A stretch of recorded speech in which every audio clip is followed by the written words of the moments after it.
Actually, a few things. One time I went back.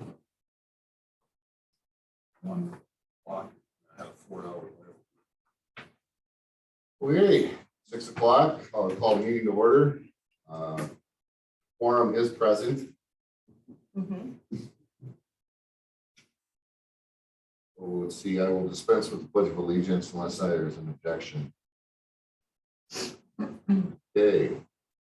I get the agenda approved, please. Motion to approve the agenda. I'll second that. All those in favor? Aye. Aye. Opposed? None passed. Right to it, Christina. Well, it's just gonna be a laundry list of updates. Yep. So just bear with me, and I might have Mike chime in on a couple of them in case my memory's bad. So the first one is obviously the facility. I received an email from Clay from TNT this morning. The head foreman's had a death in the family, and he's the one that's really in charge of a lot of the framing. Am I saying that right? The trusses. So they're gonna be off premise for this week, doing part that Clay trusts. What's the guy's name again? Eldon more than anybody else. So with him being the main foreman, there's not going to be any work on the project this week, so you might not see any action, but that doesn't, I don't think that's going to put him too far behind. I've provided to the board the last 2 progress meetings and field reports that we've had here with the parties for your review. Everything that's been issues has been addressed, so there's really nothing to really concern the whole board about unless people have specific questions about anything that I provided. Anybody can attend those meetings if they're interested. They're always at 10:30 here every other Thursday. So the last one we had was the 16th. The next one is supposed to be this Thursday at 10:30. I believe I said that right. I don't know that we'll be having that one. With Clay not being here, it might be pushed off until the following. Oh, and really the only thing that was done since the last one was the header was put up.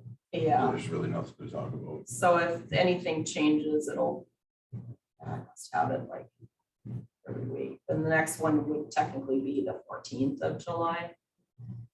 And there hasn't been a whole lot of changes after that. So do you guys have any questions about any of the progress or any issues?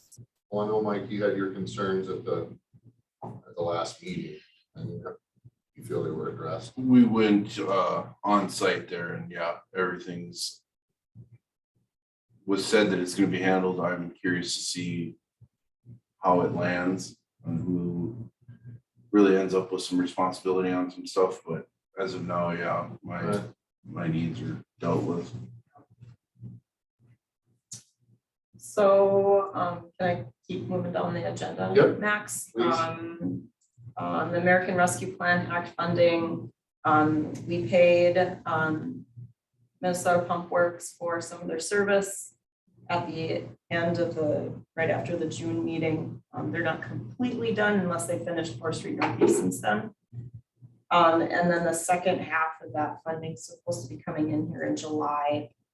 I received notice from the League of Minnesota Cities that should be coming in here shortly. The state will be releasing that. So that'll be our second and final half of the funding.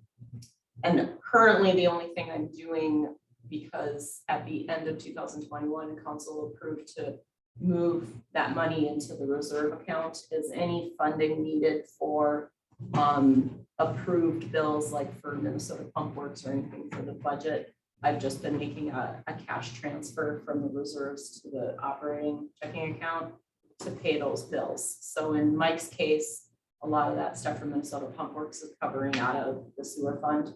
So, and I'll clear it all up with the auditors at the end of 22. It's just going to be a cash move from one fund to the next payout. Moving down the line, the Stump Jumpers snowmobile parking lot, I did provide to you guys some pictures. that Max Burmeister took yesterday after moving all the crushed granite around. The site's still pretty wet. I have, among other things, I have a closeout on the 30th. Spoke with Dan Gollner, he's the grant specialist for Park and Trails. I just have to, after the 30th, I have to submit for the last reimbursement and provide a closeout report for the grant portion of the project.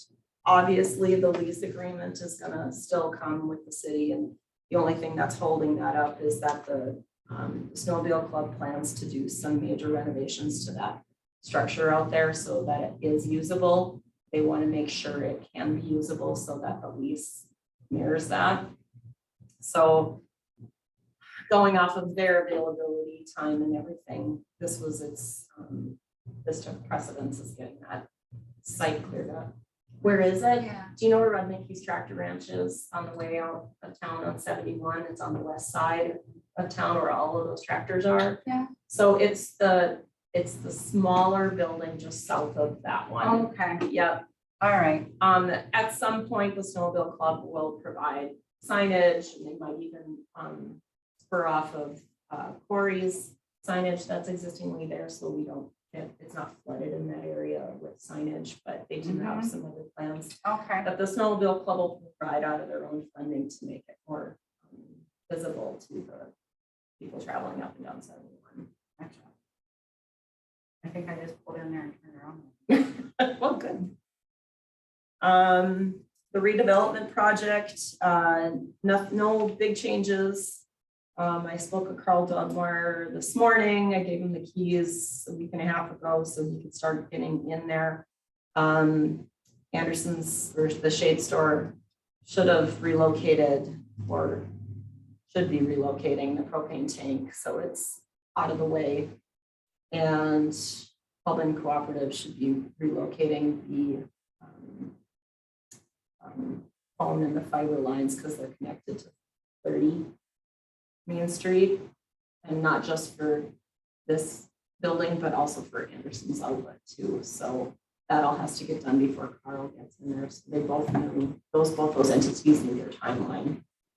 Carl's still ready to go on July 5th. So Mike will probably be reaching out to getting some type of sidewalk blocks so that nobody's hurt. Otherwise, that's where I'm at with that. Do you guys have any questions? We discussed this again last month.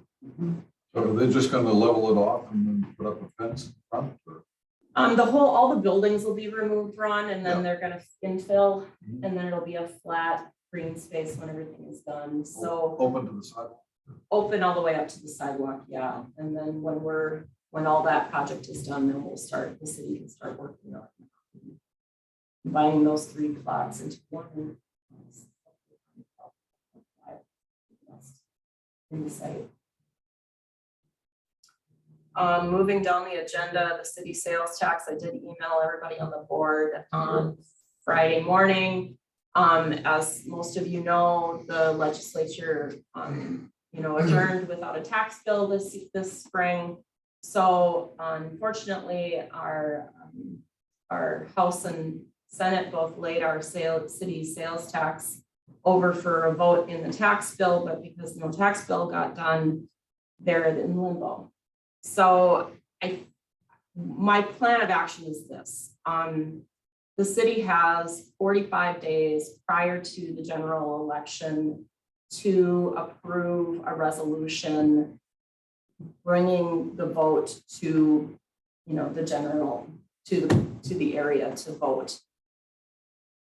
It's a small chance, but it's still a possible chance that the legislature might go back for a special session to finish their work. If they do, and the people that I've talked to say fat chance, if they do, and they pass a tax bill, we still have an opportunity to get this in front of the voters in November. What it does for us at this point is it narrows down that publicity we wanted to do to get the word out to the voters of why we're doing it, which was the whole call to action we decided to invest in last summer.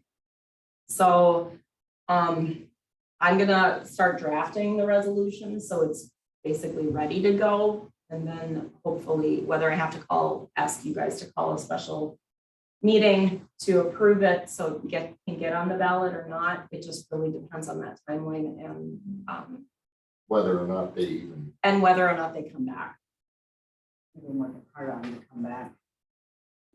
in your company. Yeah, there's a lot of I've been very, sending emails every other day. yeah, very Goodness. unhappy, many people. I mean, I've spoken to all of our representatives and senators too, and, you know, even the League of Minnesota Cities, very disappointed.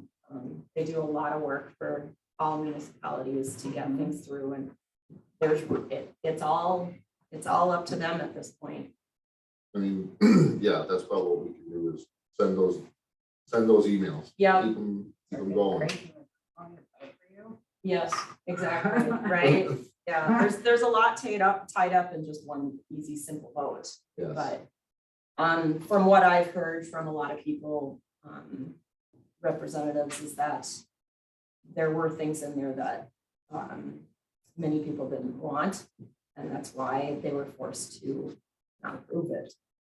So hands are kind of tied at this point. We did our part, and we'll just keep working on it. I am a little concerned because if it stops and the process stops and we don't get anything prior to this fall's general election, we are looking at 2024 before we ever get it again. And we're just kicking the can down the street, which just frustrates me, you know. And we'd have to go through the approval process all over again. You have to have it approved within 2 years of the referendum going to the voters. That's how it reads. So it really just depends on when it gets approved. You can't call a general election because of it. It has to be when the state general election is. Okay. Any questions about that? No, that one. Okay.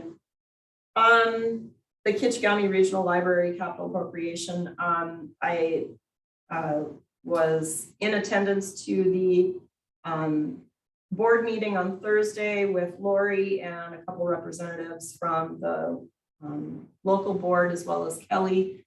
And we presented the letter to the board and the open plan about the bank building. After a lot of conversation, they voted to approve these funds. So I am starting to reach out to the Deerwood Bank and make some connection there. And I will reach out to the city attorney and put together some type of offer with the contingency of the sale of the building, if that is the wish of the council. That way, on the 11th, if that's the way the wording is and wishes of the council, then they get approved and we can start moving forward. Now, you know, having it contingent upon the sale of the other building may not be what Deerwood wants. But unless the city council is okay levying for the other half of funding, I don't see that being, you know, a reality, you know, without it. We just, I don't see Deerwood coming down any further than that 120. I mean, that's quite a distance from where they originally purchased the building to begin with. And I think that would be a smack in the face asking for another, 40. Right, right. So They seem like reasonable folks, really reasonable. They may accept that. yeah. And, you know, we could maybe put some language in there about a timeline that it's contingent, you know, that we would sell the building within, you know, maybe 14 months. I mean, commercial property doesn't sell that fast here in town. So that's not going to be, I know Miriam's got lofty plans about getting in before winter falls, but I don't know. I mean, unless there's somebody out there that's like, yeah, I'd buy that in a heartbeat.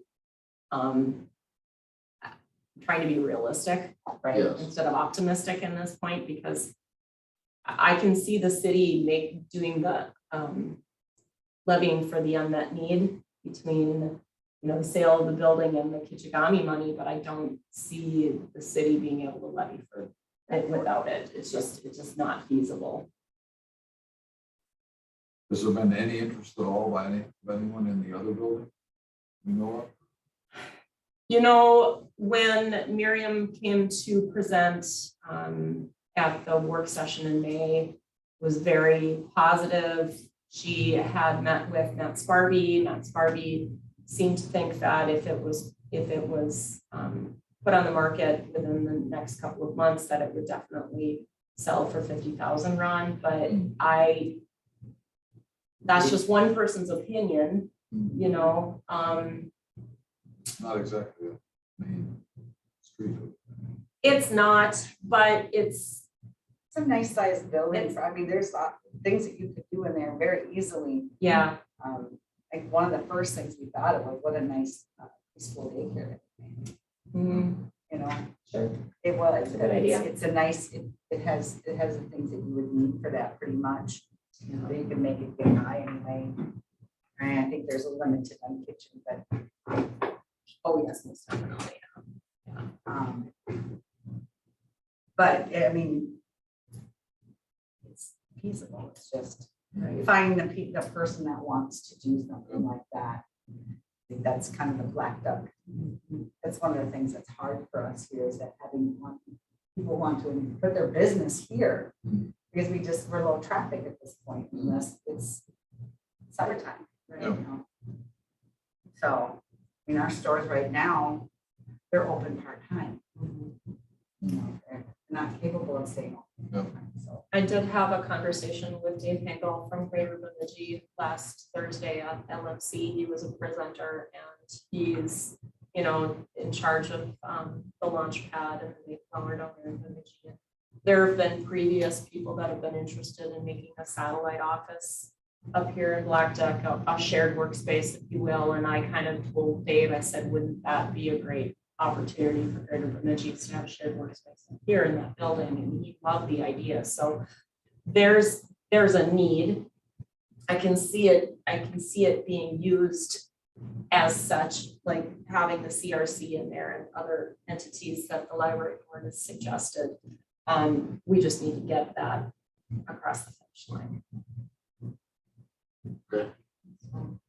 I'll meet with They're all good ideas. It's just I a know. matter of finding that. I know one that's gonna right. We'll keep throwing stuff against the wall until something sticks. fix, right? Yeah, I'll have an opportunity here to meet with our city attorney and try to draft up some type of offer. If the council is approves of that at the 11th meeting, then I'll try to get together with Grand Friends and see if their board has an interest in that type of an offer. It's a good jumping off point. It's where to start. Yeah, Mhm. I mean, the regional library board was very positive about it. They had a couple of questions, you know, much like this board does too. You know, questions if like our community had a community center, things like that. But strong support with the existing staff now of, you know, yes, we are a library, but we're not just a library. You're hearing that echo throughout the KRLS area. Good. So it's not just an isolated thing for us.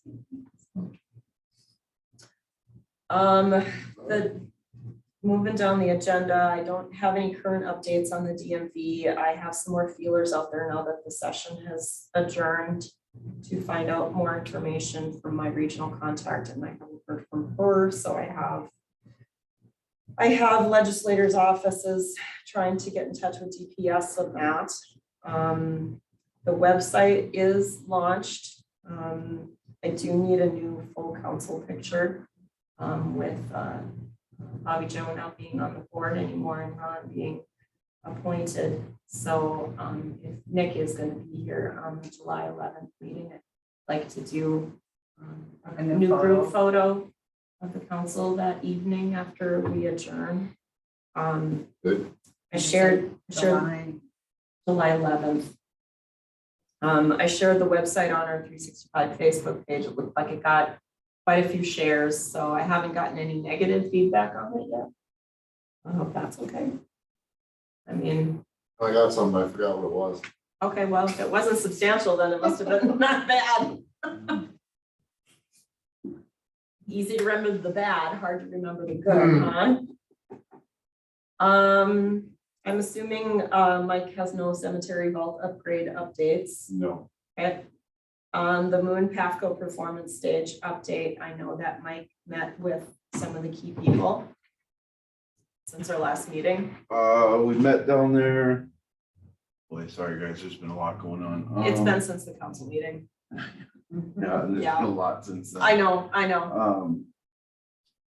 It sounds like the location that actually I was thinking would work better. We've all kind of come to the agreement that it will work better than their original spot. So that's pretty much the sum of everything. It took us a bit longer to get to that than that one sentence I just made, but that's the short and sweet of it.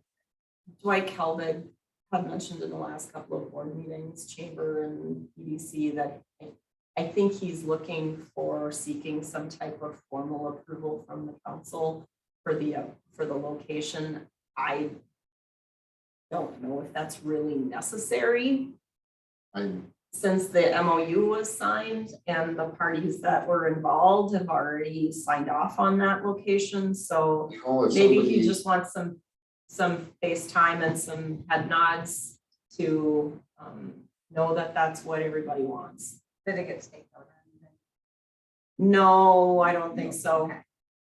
No. No, they originally had their original spot Staked staked, out. and then we walked a little ways from there and all sat there and kind of looked and talked and figured out where we'd like to be, and you were there. I think when we walked away, we were all in agreement of where we were gonna put it, so I don't know that, a council resolution's gonna no, do anything particularly. I mean, even if we came up with a better spot than where it's at now, in between now and the building time. It wouldn't bother me a bit, but the whole point of it's going in there in the Right. park. That's all but if they really want it, I guess we can. Just don't see the need for a formal resolution. I didn't either, but I wasn't going to make that interjection without this table. input. The property annexation process is still pending the city attorney.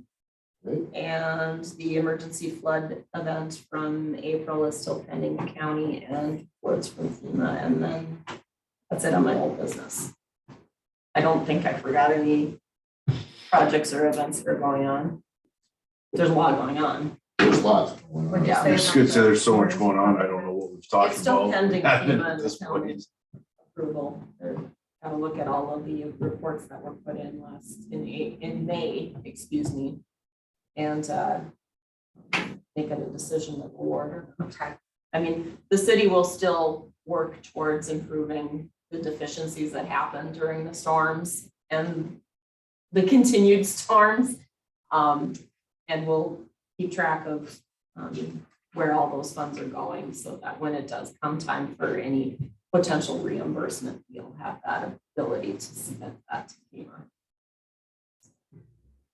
I'm pretty sure they're probably very busy up at Night Falls right now. Unfortunately. Yes. And other places. Right. So I have no other questions. Okay. On to new business. Just Brian. Let's hear the pitch. Knew I'd get a shot. Yeah, you may have to give these guys a backstory. I think Max might be the only one that really understands. Yeah, I already have a pretty good idea. And Ron's pretty new, so. Give him the Cliff Notes version. Cliff Notes version, not the long drawn out boring version. No. All right. Yeah, they'll ask you questions. You know. So we are in the process of replacing one of our casts on one of our water.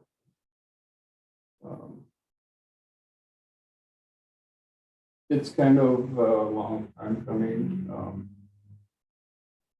needed to be replaced for quite some time. Actually, we have two that are kind of in the same shape, but getting a piece of equipment right now is very difficult. Yeah. We have been searching for anything. And we finally here a couple weeks ago got somebody to actually give us a bid, give us a price on the chassis. So we pretty much jumped on it. All of the other suppliers have not even called us back. They do not want to stick their neck out for a price. They don't know if there's the availability. It's really a terrible market right now as far as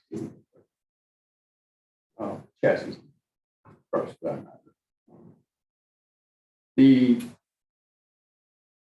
This is just basically a chassis.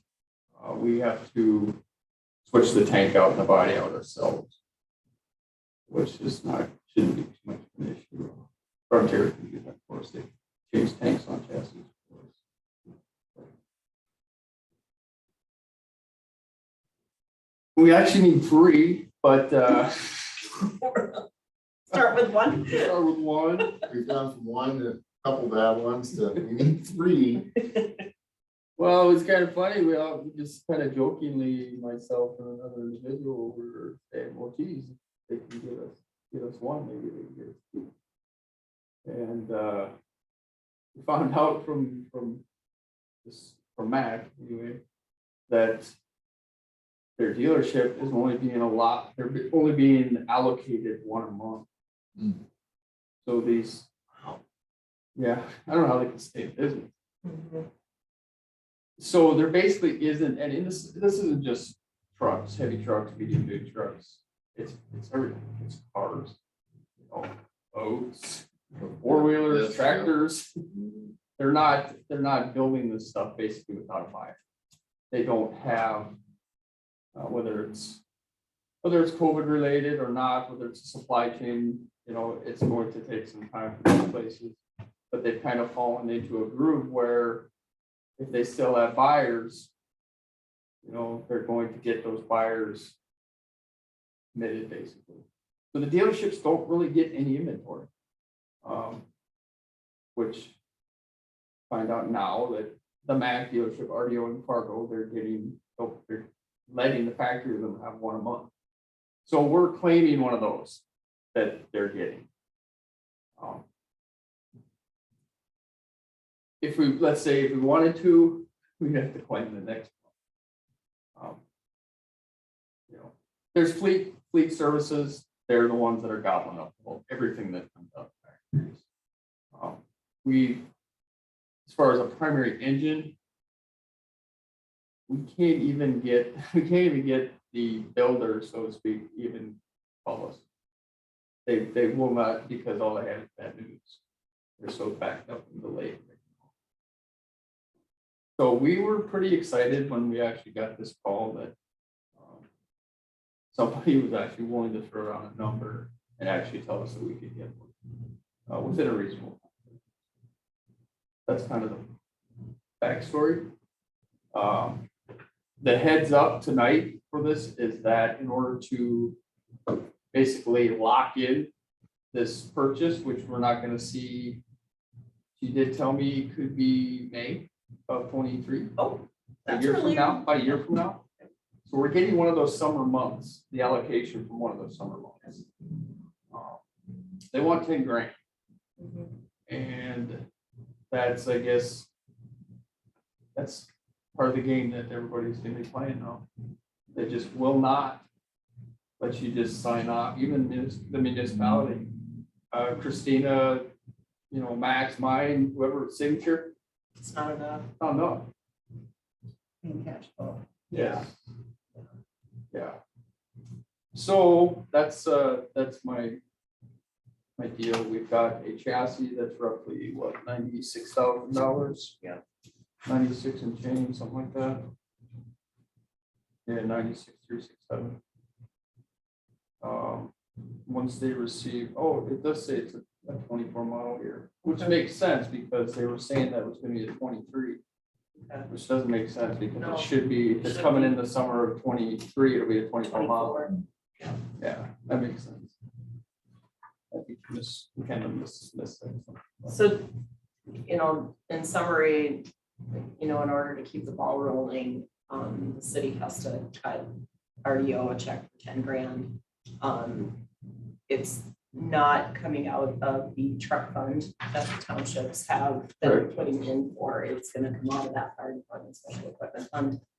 Because that's what that fund has been created for, is to generate a dollar amount or a slush fund, if you will, for very large, either IE repairs or purchases to keep our current equipment running and on the good list.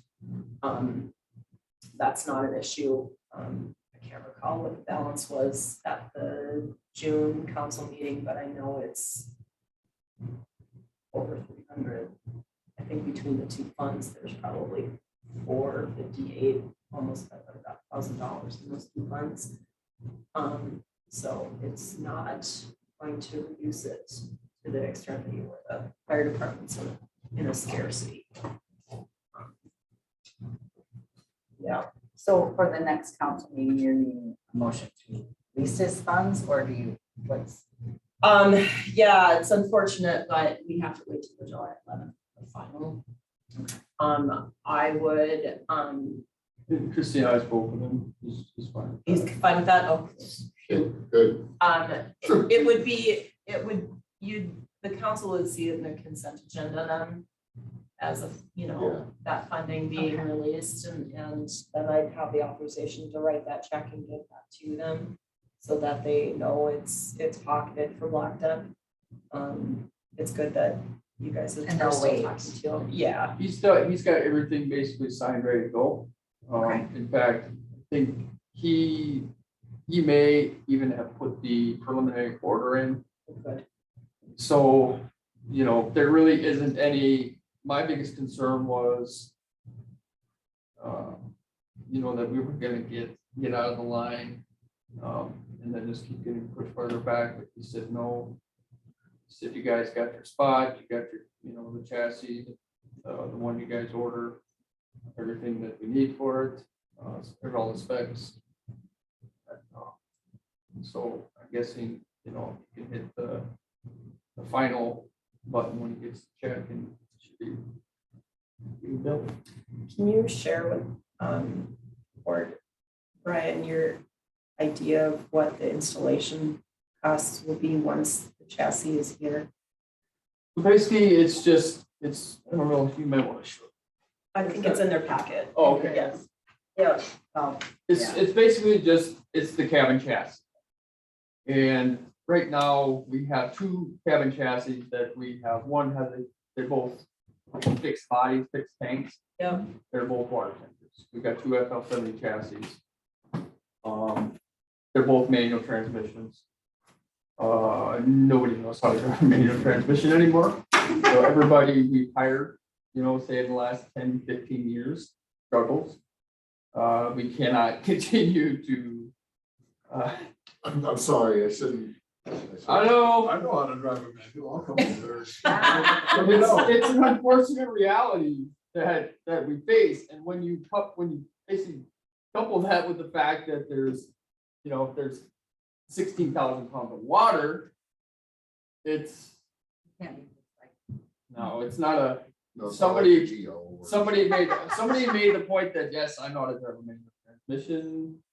Well, there's a big difference between an automobile and a water tender that, has a gross vehicle weight of 35,000 pounds.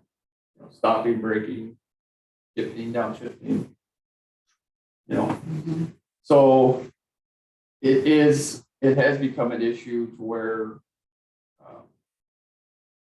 we can't continue to put manual transmissions into play anymore. Automatic transmissions are considerably more expensive. But it's kind of the way things go. Are they more expensive to service too? If something goes wrong? Yeah. The engine, it's probably in there how much the Alice costs, but it's a So you large just put your portion. tanks on here? What's that? You put a tank on here? Put a 2,000-gallon water tank. The one we're Okay. switching out actually has a tank body. So it's a tank with a box body. Okay. We have one with a tank, which is basically shell. But the one we're replacing is basically the older of the two. And you said you have to do that manually yourselves? Is it- Yeah, they're so gonna once we line get up once or- we get the cabin chassis, we have to order it basically to fit the body. So it comes with a little bit off the back. So Frontier will probably, it's basically you order it for, the cab to axle distance. And then the actual wheelbase. But we'll have to take it up to Frontier and they'll have to pull the body off. Fit Okay. the new chassis underneath. And that was the cost you were talking about, Christina? Yeah, so I mean, I'm trying to think what we got charged to put the last tank on the last chassis and I don't want to throw a number out. I don't know what it's got. Okay. Did he I do think- the rig for the ambulance? Did he do an ambulance box too? Anyway, with new lights, because we're gonna have, right now, the chassis that tank and tank body is sitting on, it's wired for conventional bulbs. The new chassis is going to come with LED. So we're going to have to replace obviously some lighting. Get rid of some of the outdated stuff. So there is gonna be some expense, light bar. There's gonna be some expense switching out the radios. A lot of the stuff we can do in-house.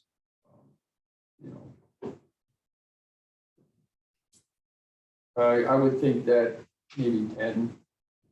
I'm just throwing a guess. And do, On top of the, Right. on top of the 96, does the city then need resell that other chassis? you can. Don't laugh, I'm just kidding. I don't- That was gonna be my question. Mike's like, I'll take it. I don't know what, right, okay, Sorry. there. I don't know what you would, it definitely needs some clutch work. Whether or not it needs a new clutch or not, it would definitely need some clutch work if you were probably, or you sell it as is and say, hey, the clutch release is very high. Okay. I really don't know, It runs, right? it does run. So I could slap my tank on it and not borrow your trucks anymore. Very good. Flushing sewers. You could, you could. That'd be the only thing that would It keep us probably out would, of you your probably would stuff. have, it probably would fit quite well, and then if you put a clutch in it. But we've it'd got be- that it'd be old good to tank go. sitting by the water plant down there. The Someone the took green off. one? Yep, Yeah, yep. here you go. That way we would be So able to we stay out of could, yours. we could put water on dusty roads with that then? Could we put a sprayer on the back? We can do anything. Can we spray? Here- All there's- kinds of ideas are going through my head Here's now. the thing, the only thing is that it's red, and we got to take Blackduck fire off of the Oh, yeah. sides. We'd have to pull the lights off. Yeah, right. We'll make it white quick. You guys can put a white stripe on it, There we go. skunk stripe it, Perfect. whatever. Like I said, it's gonna be clutch. Okay. Mhm. It's tired. Well, and my only reason for asking that is just what Mike was saying, is it still of use to the city? Is the department still gonna wanna use it for something? If not, then we'll either keep it or we'll do something else with it. As is, man. As is. Get it out of my lot. Get out of my building. Okay. Looks like Mike has dibs on it, so. Share alike, right guys? Whatever I gotta do to make that deal Whatever work, it takes. just let me know.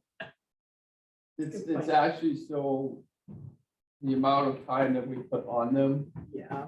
it's still, the chassis and the engine itself, you can put 1,000,000 miles on them.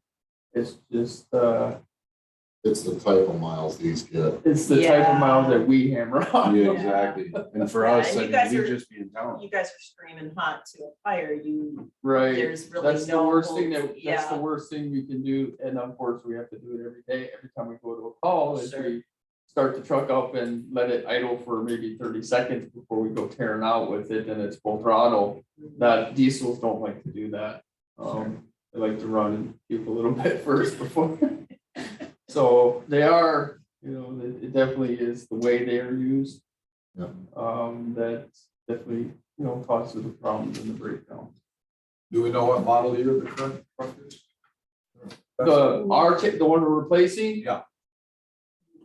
94. Or I was gonna say 94, I think that was a 97. yeah, maybe. 96. Sounds- Yeah, We'd have to look at our, and I don't, Yeah, I think Brian's right. I think it's 94. Hmm.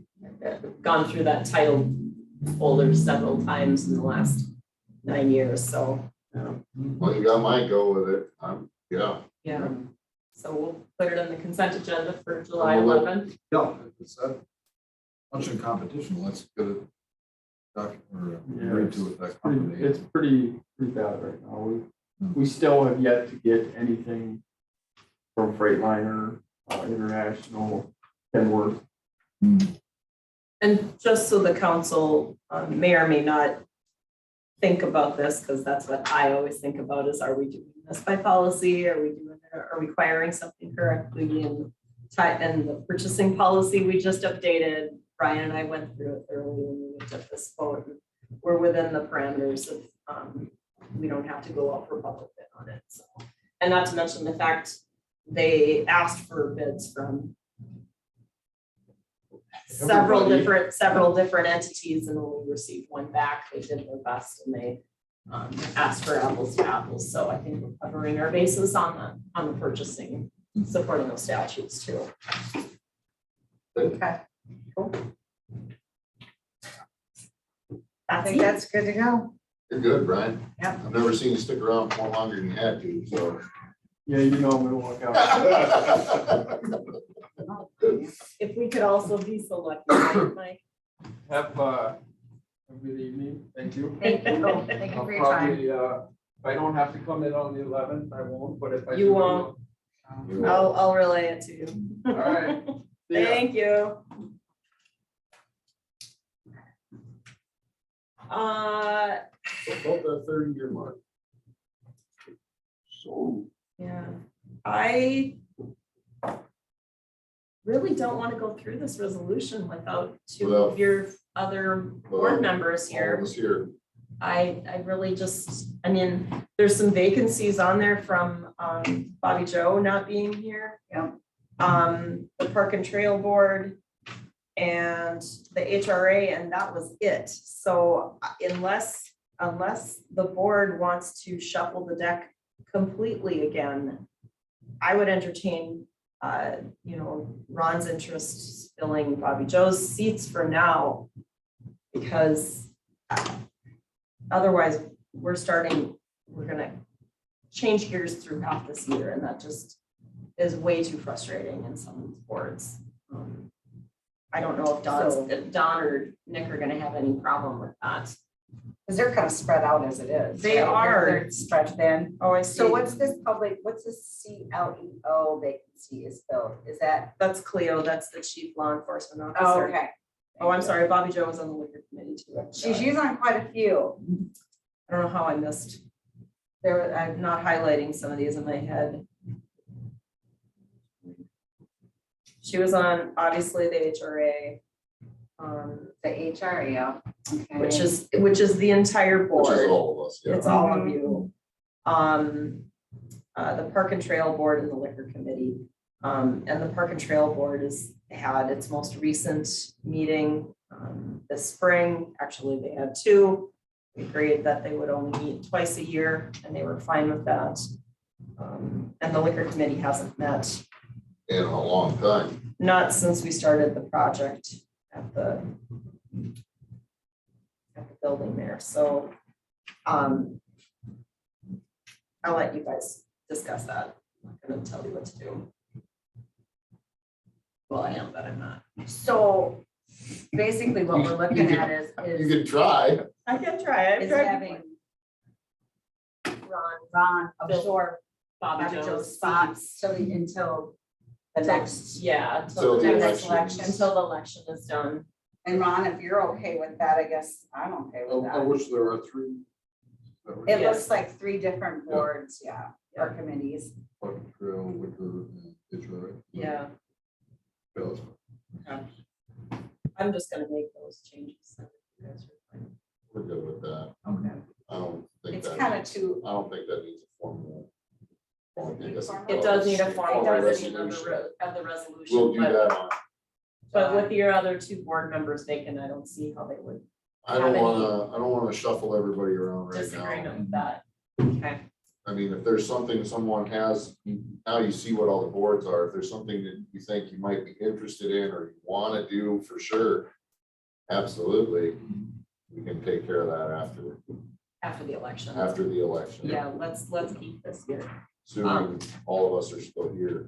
I was right. really kind of hoping, because I know I didn't put it on the agenda, but what I do need to let the board know is that we are getting close to needing to start scheduling finance committee meetings for 2023 levy.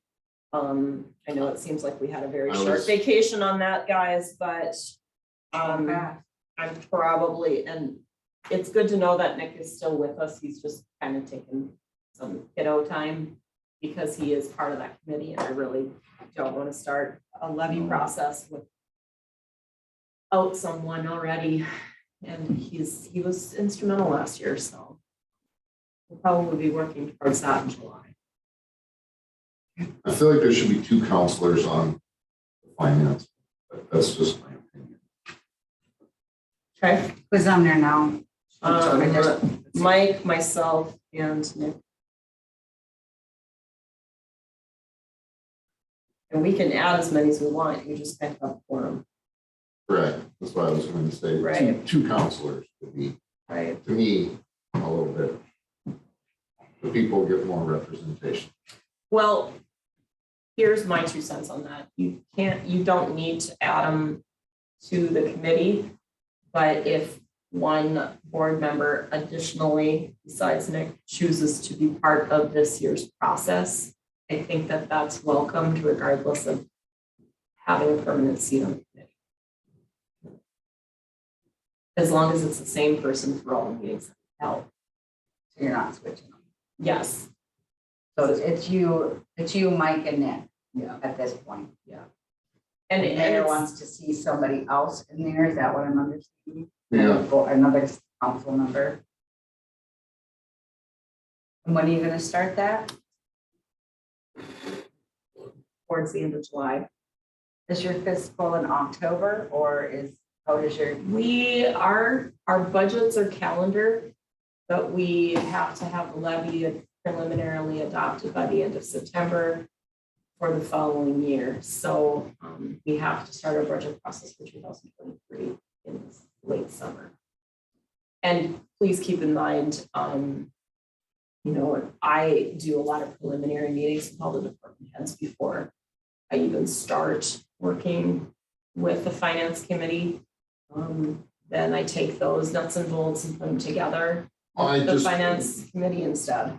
The other reason I was thinking of it too was just because if you're gonna have a council here and they're gonna be sitting here for up to 4 years at a time, everybody should know how this works, Oh, yeah. kind of.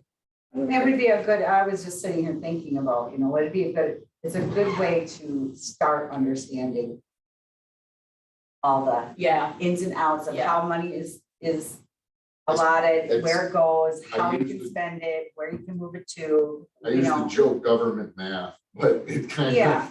It has its own language. it does. And I, regardless of how I've been able to translate it to the board members, knowing that, the numbers have been fluctuating quite frequently in the last 3 years. Try to handle it as gingerly as possible so that I can present it to you guys in layman's terms as much as possible without it. I mean, I know it can go over somebody's head very quickly, but it looks different than a business budget. And how often does the finance committee meet? Is it monthly? It's predominantly this time. Just pretty Yeah. much in July. correct. And then how much in July? What are you looking at? If we'll start, let's Depends see, on if I how- remember what we did last year, we did like We start and then we don't stop. for yeah, quite a we while. went like every other week until we adopted the preliminary levy. Mhm. And that worked really well, I thought, last year. End of July all the way until the first part of September, depending upon how much or how little issues we may come across. Lori, is that something I'm hearing you? I'm just trying to weigh it out. I'm Okay, really trying to weigh it out. I have so many projects this summer and I'm just trying to think of, trying to find out, is this something I can commit to? And Yeah. well, pull something out of it, but put something back into it. Or if it's going to be something that just feels overwhelming. Yeah, and So, I would prefer to have somebody, no disrespect to Lori, somebody that if they really want to do it, they really can commit 100% to it, because it's just, it's too many details to miss a committee meeting. Somebody's gotta be at every meeting. Yeah, because it's- if you miss one, you're too far behind. Right, it's Yeah. too much involvement, so, yes, please, and that's why I'm asking the questions every other week, yeah. and then it's long sessions. They get shorter, but I mean, it really depends on the experience of the person that's sitting there. Nick's been through it twice now. I think Don sat on one of those meetings one year. Did he?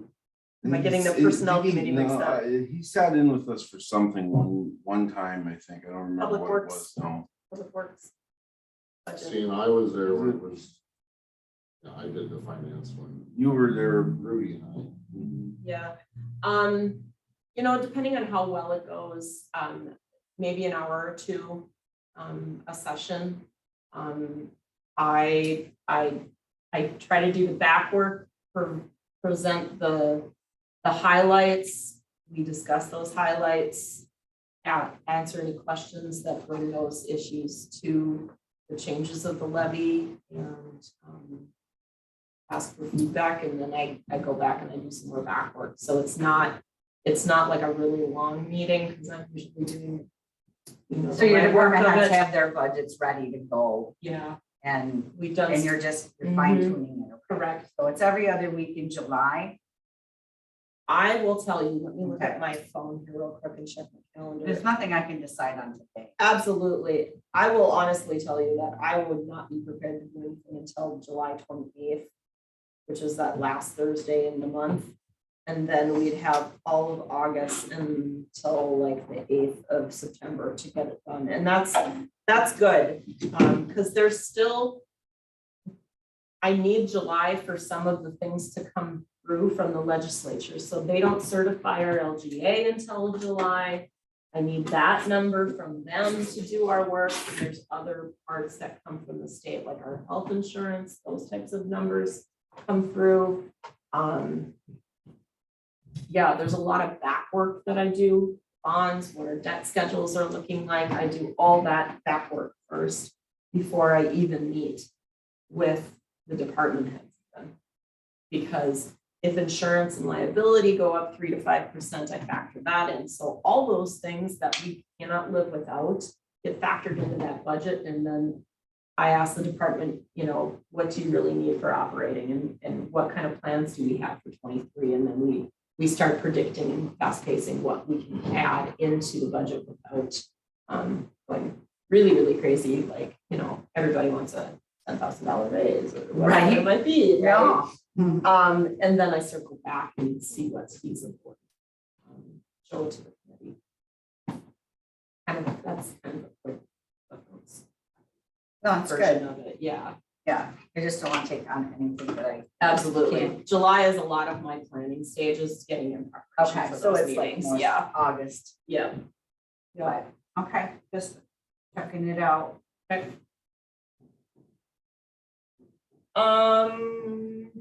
I don't have a whole lot more, Max, tonight. I am starting to get notifications from Beltrami County in regards to the primary that's coming up on August 9th and the general election on November 8th. I am going to be down an election judge for the primary, so I posted on our Blackduck 365 page that I'm looking for somebody to fill in. I really I cannot have the election with less than 4 people. Myself being the head judge. So you might see that circulating on social media here after tonight. I know Hines Township is looking as well, and they've asked for some legwork on our social media as well to see. I think they're really low. We at least have everybody that the council adopted by resolution back in February or January. Myself, Paige, and Misty Frenzel will be there at the primary, but I need a 4th now. Because there's election judge training that has to happen every 2 years that we have to go through before we can hold the primary. I know a lot of people have been asking me when the filing for the general election is. I did print out the election guide from the state auditors for the state Secretary of State's website. And for those of you that are really interested, In August. filing begins.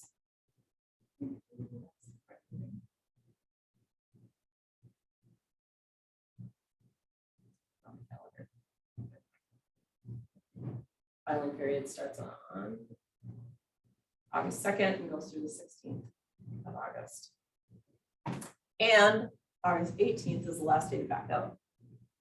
If I have anybody that signs the paperwork and then says that was that mistake, they have till the 18th to back out without being on the ballot in November. But it's a $2 filing fee to be on there, and person has to be, a resident within the precinct for 30 days, must be over the age of 18 in order 21.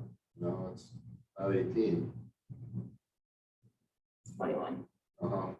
In order to be as an elected official and be on the ballot. We will have mayor in the 2 special seats. The one that Lori is filling and the one that Ron is filling will be on the ballot, unless I have another vacancy from Nick or Don in the next 2 months. So And filing, is that online or? it's in person. It's in person. Where? Yeah. Oh, right. Yeah, it's a 1-page document. It's pretty simple. Put your all your personal information, where you live, what precinct you're in, what you're filing for, and there's a little affidavit or saying, yes, I'm over, I have not had felony, and da da da da. You have to be a registered voter. So I suppose that's recommended for board members who subscribe. Yes, please. Yes, if you're gonna, Yeah, I mean, I strongly encourage it, especially in our precinct, because of 2 very important factors. One, my experience and observation is that our voters in our precinct don't vote, don't do write-ins. They don't vote unless there's a name there. And a lot of them, we don't have a primary, so they are only going to vote in the general election. And this is going to be a gubernatorial election. I think that's going to get some presence. Yeah. I mean, the previous 2, not so much, but this one probably. We'll forget when there's a governor election. Where's the And Take primary is August 9th. So primary is August 9th and the precinct is here at City Hall. Yep, you will have probably school board members in the general election. Or 2 seats open. They have 4 seats open in 2020. it seemed like there was a There was a couple, bunch. 3, there was Yeah. quite a few It things. was, it was a big vacancy. Last one stepped down, who stepped down? Recently, last year. Sterling stepped down. So they filled her by appointment, so that'll be in the ballot. I think that's a must, because I don't. Either way, so, yeah. A lot of talk about elections, but in my opinion, we need to get our legislators back in session first and worry about the election second. Right? Yeah. Yeah. anything else? The, I got a couple. Go. things, just quickly to keep you all abreast on. Water plant, well, number 8, we are having issues. Our flow is down by roughly 25%. Tyne Well was just here to do their inspection. It sounds like from Aaron's expertise, he's thinking that we possibly have a hole in the casing somewhere. So we are in the process of getting on the schedule to have them come and repair that. Yep, it's a hit that we're gonna take that we weren't expecting. We've kind of known that something may be going on with it. Over the last couple of years, we've noticed very, very small ticks, and we've been just monitoring, and all of a sudden this year it went from being at 190 gallons per minute usually down to about 150 gallons per minute. So we've lost drastically. Basically what that's doing is obviously that GPM that we're losing, it's requiring our plant to run longer. Our well pump is running longer, everything is running longer to get the same amount of water up into the tower. Is that So- one of the reasons why our electricity is probably? Oh, yeah, absolutely. yeah. oh, that makes a lot of sense. Absolutely. Yep, because we're running it. And it's hard to say exactly how much longer because we don't have a Yeah. run time. We go off of a gallon meter now. We have a run time. Right. So right. yes, it's definitely running longer. Have we been able? No, There's no workaround, there's no side No. fix to, there's no nothing other than fix it the right way. no, it's a well. Guessing probably Not much you can do. around 15,000 is a real ballpark guess. As to what that's gonna cost.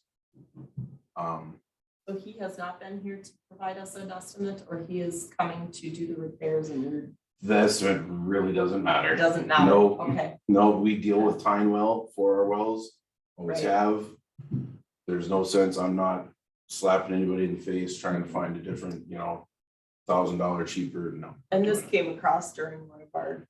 This was during our inspection. I Our knew that something was inspections. going on, but I wasn't quite sure what because can't figure it out from where Just we're at. caught their rig on what?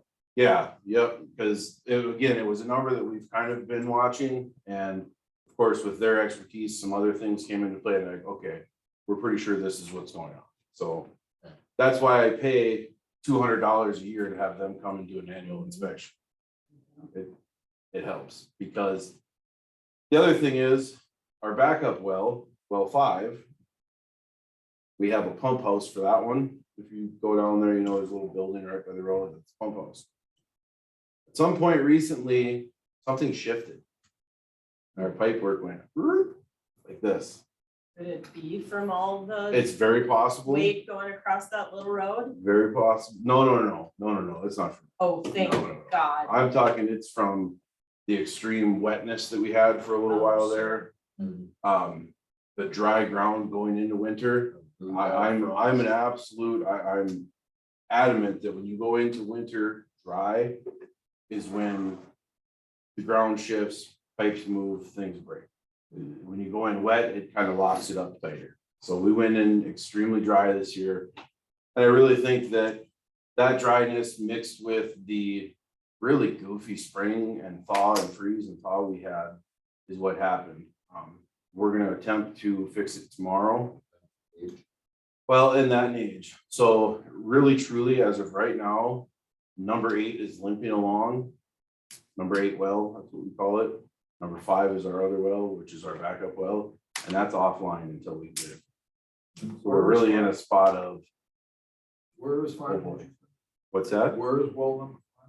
It's right off of the lake road, right by the water plant. Okay. Well 5 and well 8 are both right. Oh, they're both there. Yeah. So that's just something I wanted you guys to be aware of. That's gonna be a cost it's coming, and it just is what it is. It's not something we can put off at all or discuss or hit and haul or anything. It just is what it is. Also, in case any of you don't know, but I think you all know, I've got one employee that's out for 6 to 12 weeks. Oh, Did not know. Yep, he's out. We are short-staffed without him. And then I have a part-timer that's actually out now for another week and a half or so. A previous vacation alignment, so I'm really behind the 8 ball. So we're just trying to maintain for a little bit here. Out of curiosity, 6 to 12, is this, who is 6 to 12? 6 This to is 12 the according doctors. to the doctor. Yeah. Yep. He's, Okay. yeah, he's I on, think- he's 'cause on I- FMLA up to 12 weeks. It will depend on how he's healing and what the doctor says when he can come back to like. Yep, He must be just fit to be tied. pretty much. We are, I am expecting 12 weeks. That's what I'm working Yeah. on, and that's what All right. MCIT is planning for too. unless So- Something happens and it's. There again, with the way things are with all the plans that I did originally have for the summer. Just about everything is getting put It's on just the back maintained. burner. It's, yep, we're maintaining. Gotcha. Plus the addition of the amount of time that I've been having to be out at the golf course this year. Make sure that things are going properly there. I just don't have time for the projects that I And want. we have a big enough.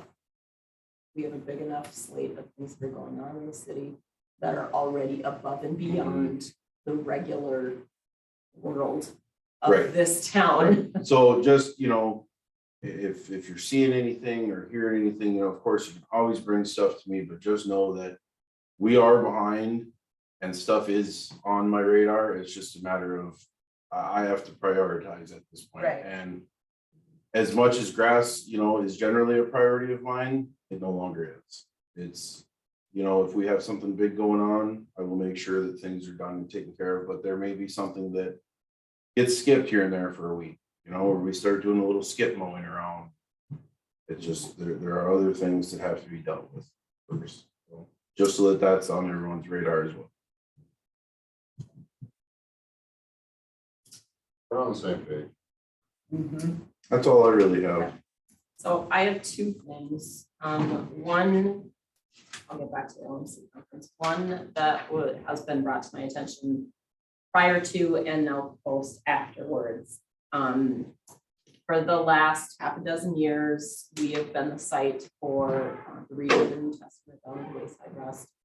I have each year slowly have gotten more and more complaints of residents and the commercial owners of the event on the weekend.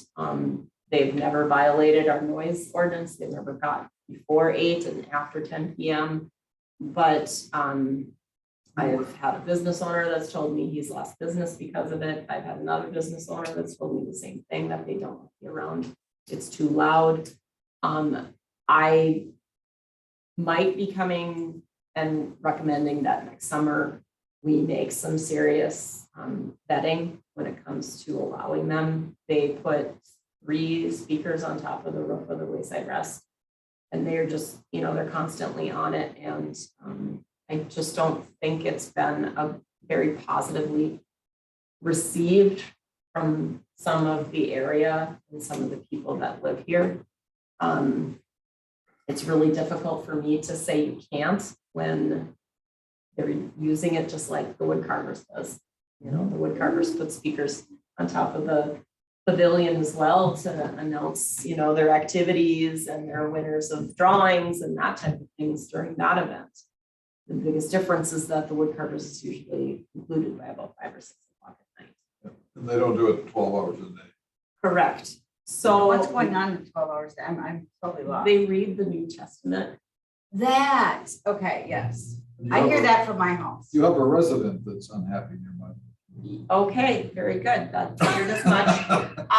And I'm not trying to be prejudiced to anything, but I think in the future, I'm gonna have to make a request that the speakers be excluded from their event. Or we're going to have to, I don't feel as though the city can deny their rental of our space. No, but could we put something in there that the volume has to Must be be at a a certain Decibel level. Mhm. I have And that already, it I can- spoke to the gentleman prior to the event and asked him to turn or move the speaker, one of the speakers away from the hotel. And I wasn't here this weekend, so I don't know for sure if he honored that, but I don't know if it mattered or not.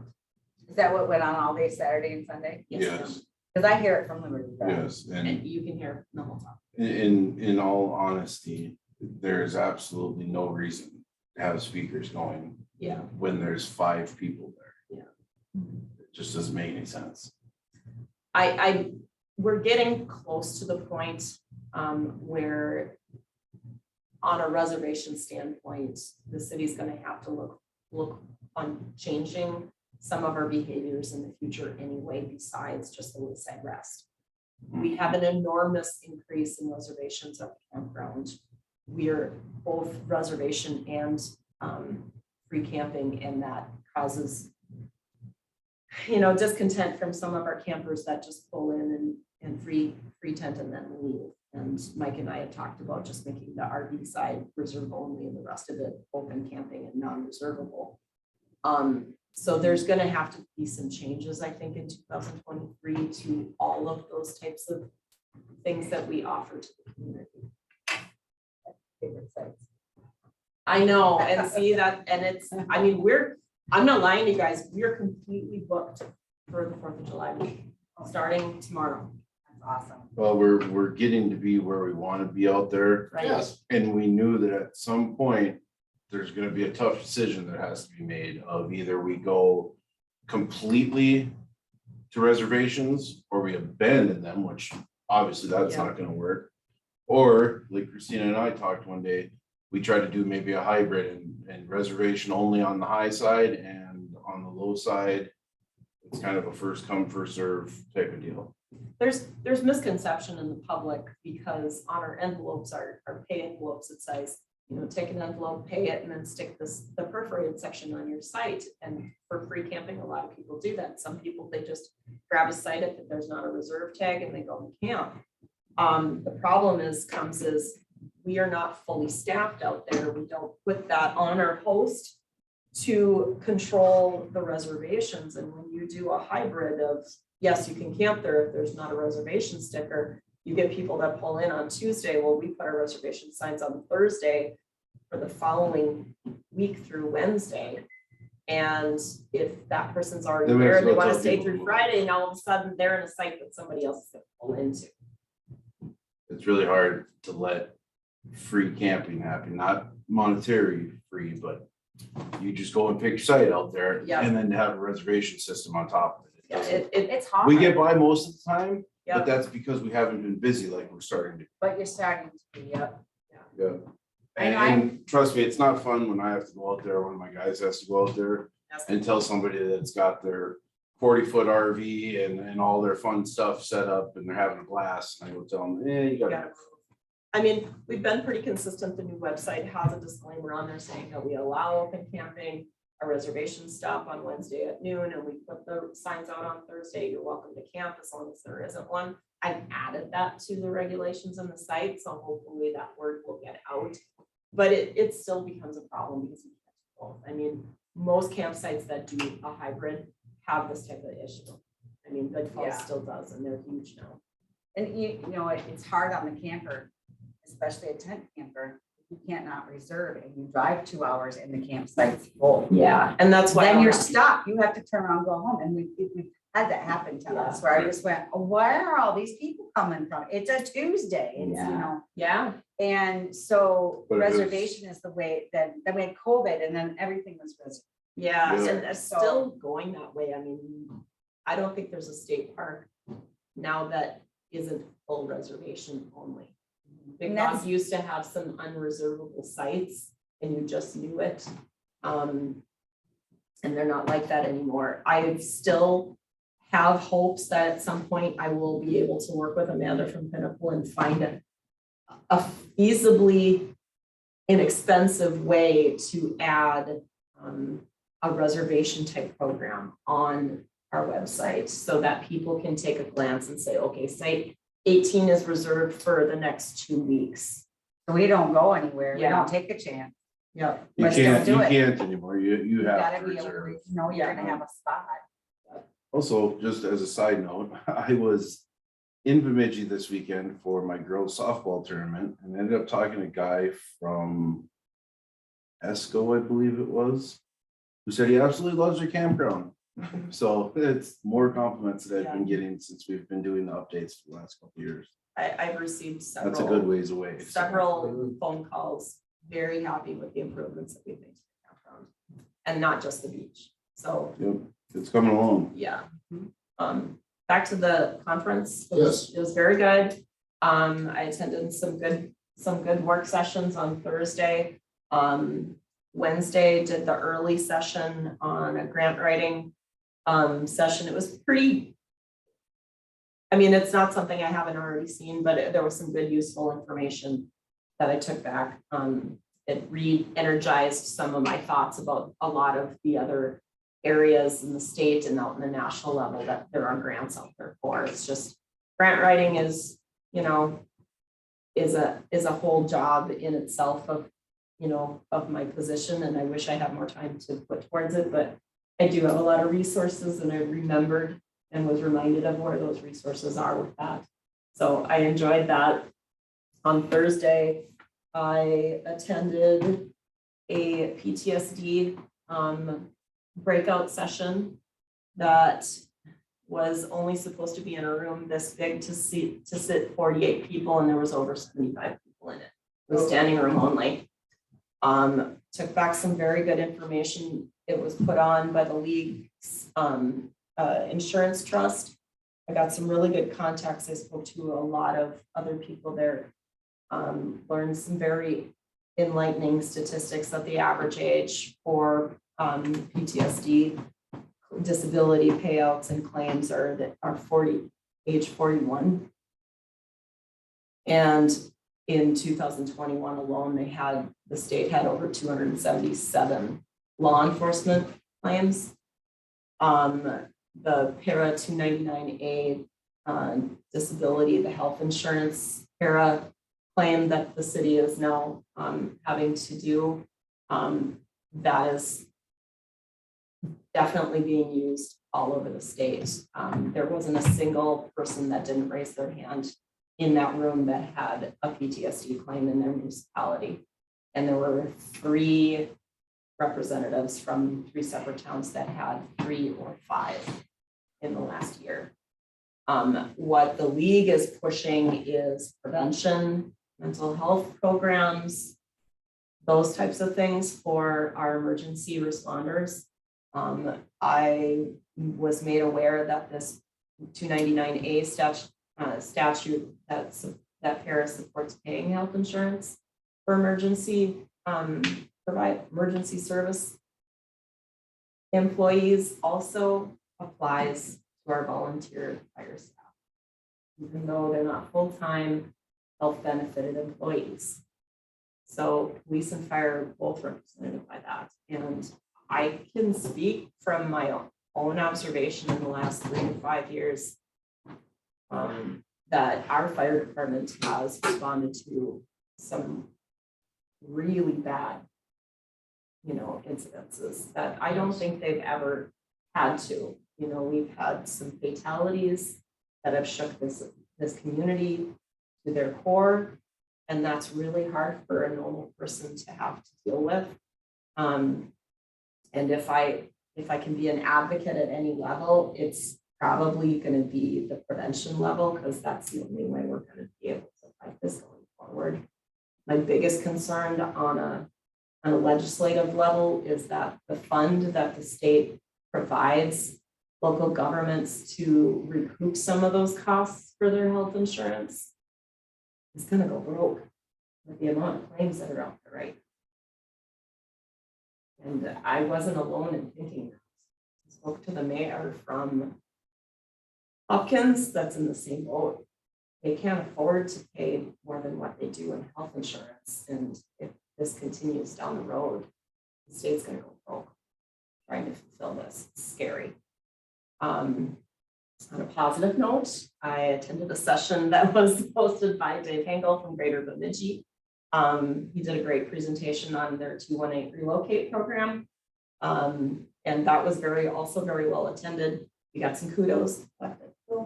on how well we work with our Bemidji counterparts in the whole county, with the 218 relocate program as well as Greater Bemidji. And it was a good platform for other cities to understand that they need to network with their other agencies that are bigger than them. And what else? And then on Friday at the recap, the people at the league that, you know, head up the lobbying for all of the stuff that happens at the legislature, they did their recap as to what did pass and what didn't pass. And this year's session, and obviously the biggest one was we didn't pass anything that had to do anything with money or tax bills or bonding. So that's going to hurt the state if our representatives into session. Yeah. I'll let Don speak to he and I both went to completely separate sessions except for the PTSD one. I think that may have been an eye opener for him. He did sat opposite ends of the rooms and just follow up and see how he enjoyed that session. But I guess in a nutshell, we're not alone. No, we're not, and we're not. I don't think anybody here was trying to deny anyone's PTSD. Oh, no, that was not my point. Or, No. Yeah. It's how much But it's costing It's the cost. in the and long run, you know, that is a big one. I mean, we're paying for health insurance, right? Yes, ma'am. 100%. Yeah.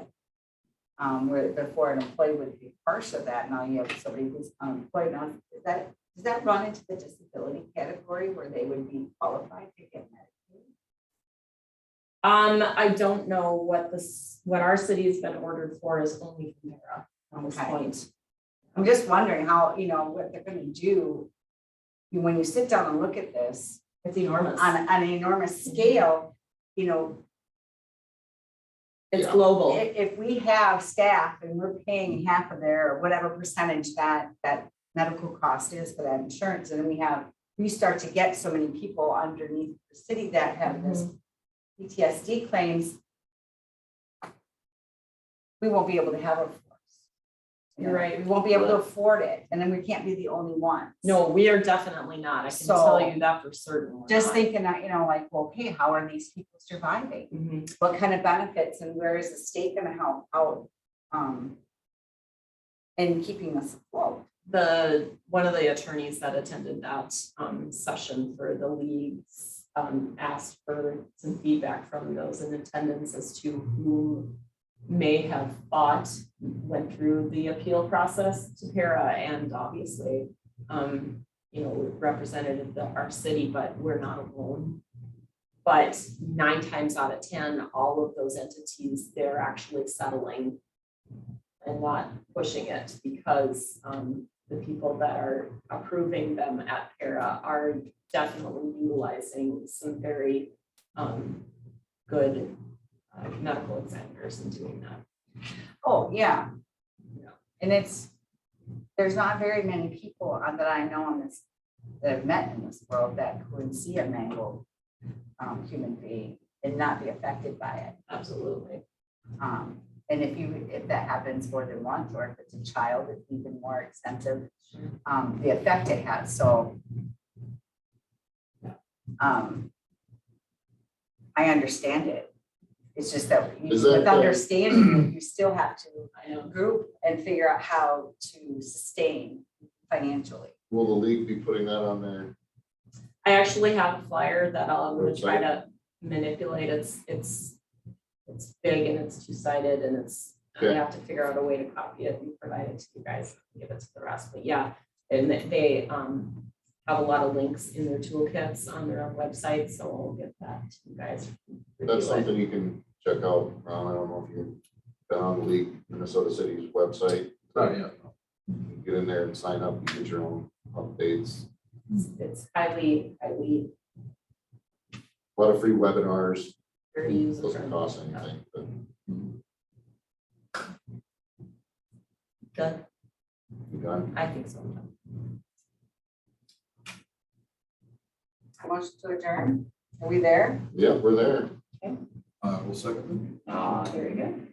All in favor? I. Thank you, guys.